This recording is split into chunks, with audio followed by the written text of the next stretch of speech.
Well, keep in mind that chapter 9 lays a foundation for what is coming in the following chapters of the book of Acts. We've seen the conversion of Saul of Tarsus, who will become the spearhead for the advance of the gospel to the Western world.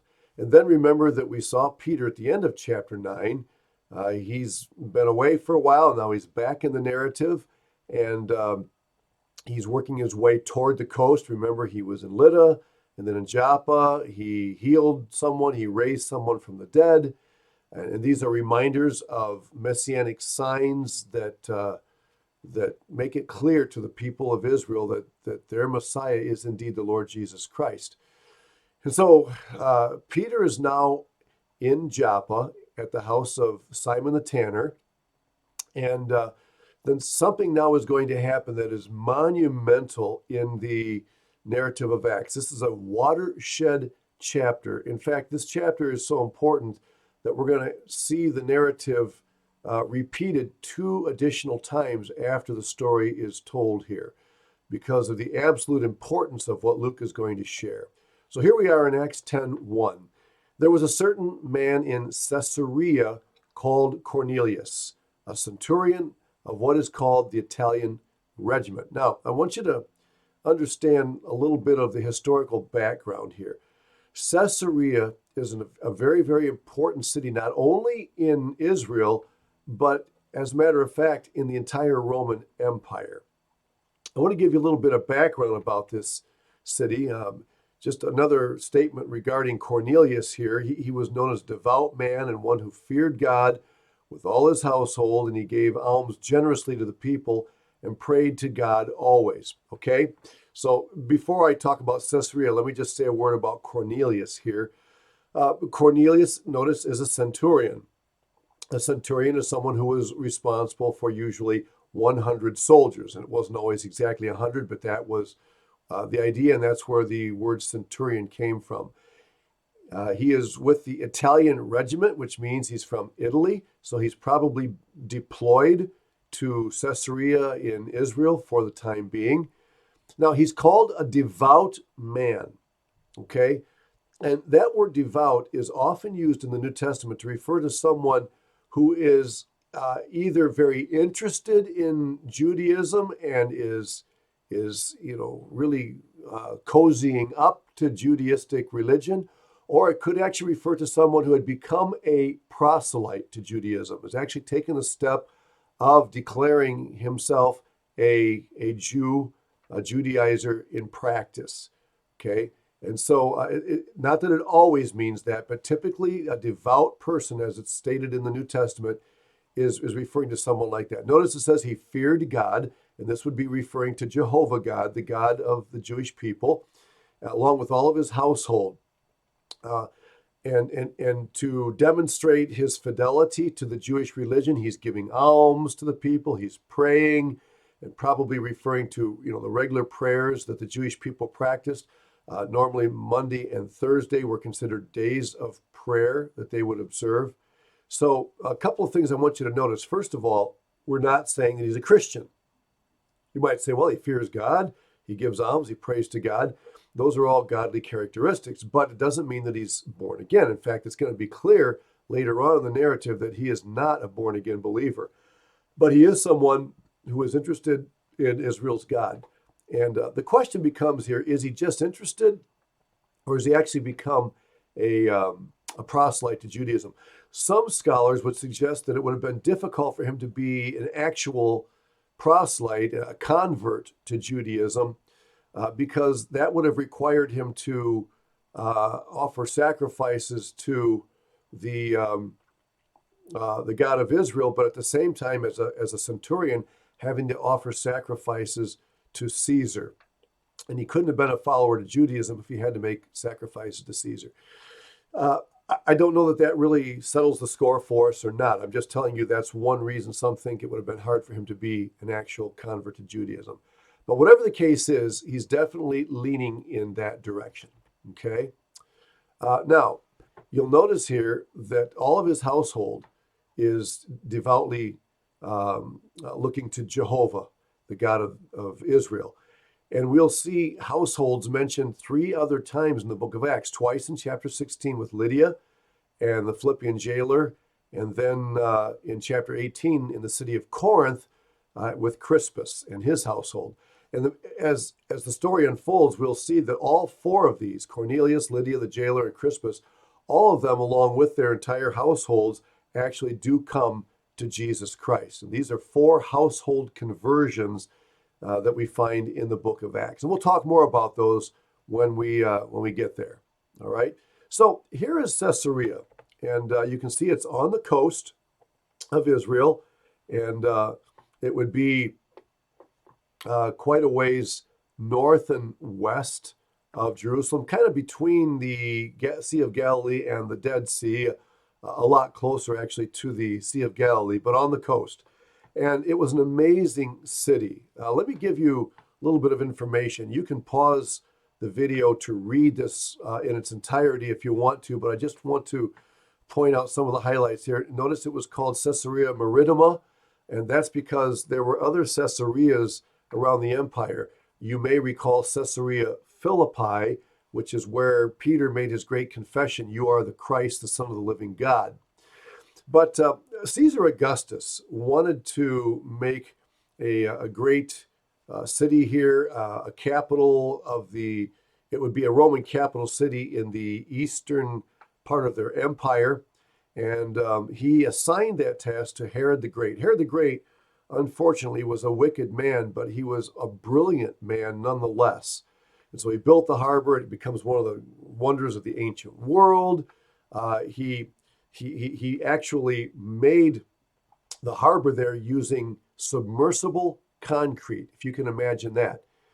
Concrete that they would take underwater in order to make the foundations for the harbor, and it would actually cure underwater. I mean, absolutely amazing. And you can still see remnants of that today. Pardon me. And then he built on the coast there some magnificent Greco-Roman structures. He was a great architect and builder, and you can see some of the things he built. Pontius Pilate lived there, as did all of the governors who would rule Israel. Even though you read about Pontius Pilate when he is in Jerusalem, his home is actually in Caesarea. The reason that you find him in Jerusalem is because the governors would typically travel to Jerusalem to be there during the 3 major feasts, and perhaps other feasts as well, but at least the 3 feasts at which all the men were required to be present.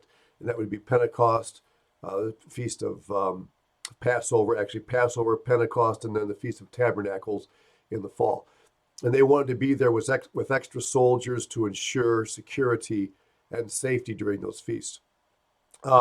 So the Roman legions would sail into Caesarea, and then from there they would be deployed to various places in Jerusalem as necessary. Now, as you are probably aware, in AD 70, the city of Jerusalem would be destroyed.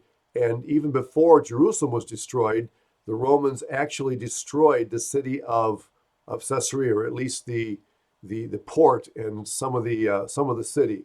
And you might ask, well, why would they do that if the Romans are the ones that mandated the construction of the city and the port? Why would they destroy it?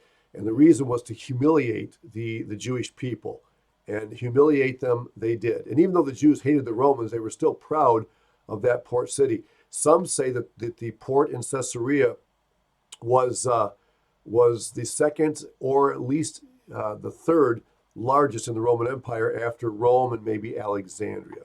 All right. So anyway, if you want to do some reading on that, you'd find it fascinating. This comes from BibleHistory.com, which is a really interesting and useful site. Okay.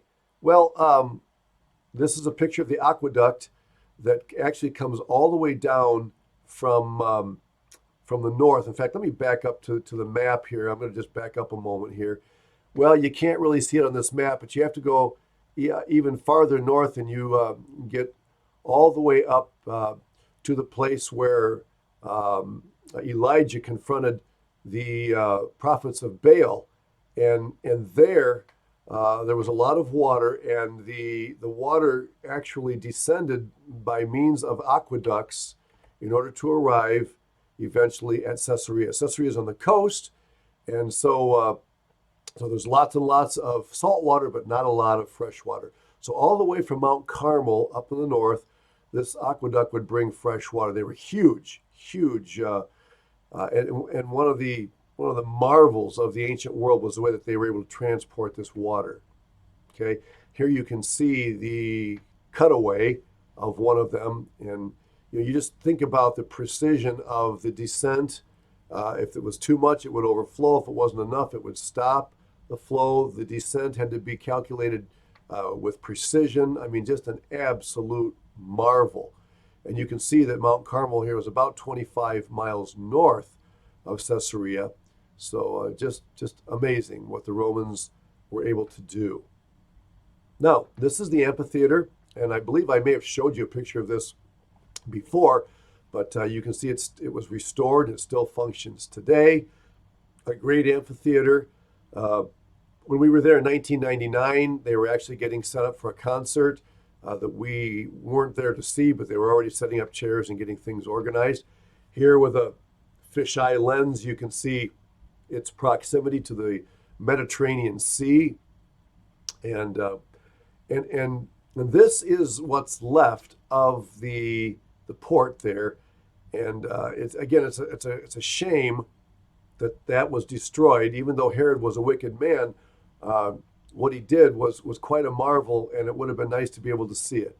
Now, what I did do is grab a picture here of an artist's conception of the port, and one of them's turned 90 degrees away, but at least you still get the idea. Magnificent, and now, you still see how it looked in general by looking at that bottom photo. But it was kind of a horseshoe shape, and of course it gave protection from the waves, the breakers of the sea. And this is the location where something incredible happens with Cornelius. So, what is it that happens? Well, at about the 9th hour of the day, he sees a vision from an angel coming in and saying to him, Cornelius. Now, remember that when we talk about the timing, the clock, we're probably, for the most part, using a Jewish clock. And so the 9th hour of the day would, if you start at 6 in the morning, would take us to 3 o'clock in the afternoon. So this happens right in the middle of the afternoon. And we don't know who the angel is, but an angel comes to him and calls upon him. And he observed him, and he was afraid, and he said, what is it, Lord? And he said to him, your prayers and your alms have come up for a memorial before God. Now, again, there are some who would say that Cornelius must have already been a Christian, because otherwise God wouldn't hear his prayers. And sometimes people base that on John chapter 9, where a blind man is healed and the statement is made that God doesn't hear the prayers of an unbeliever. But we need to understand that in context. First of all, that is a statement made by the blind man. It's not a statement made by Jesus or somebody else of authority, okay? My personal feeling is that God can hear the prayers of anybody he wants to. I would say it to you like this. If I'm in my home and my children come to me and they have a need, as their father, I am obligated and take pleasure in helping them and meeting their needs. I hear their pleas. If someone comes to my door who's a total stranger and asks for help, for a handout or something like that, I do not bear the same obligation that I do with my children. If I want to hear, if I feel that it's a legitimate need that I can help with, then I can do that, and I should. But I am not under obligation. And I think it's the same way with God. To say that God can never answer the prayers of an unbeliever, I think, is to go beyond what Scripture really teaches.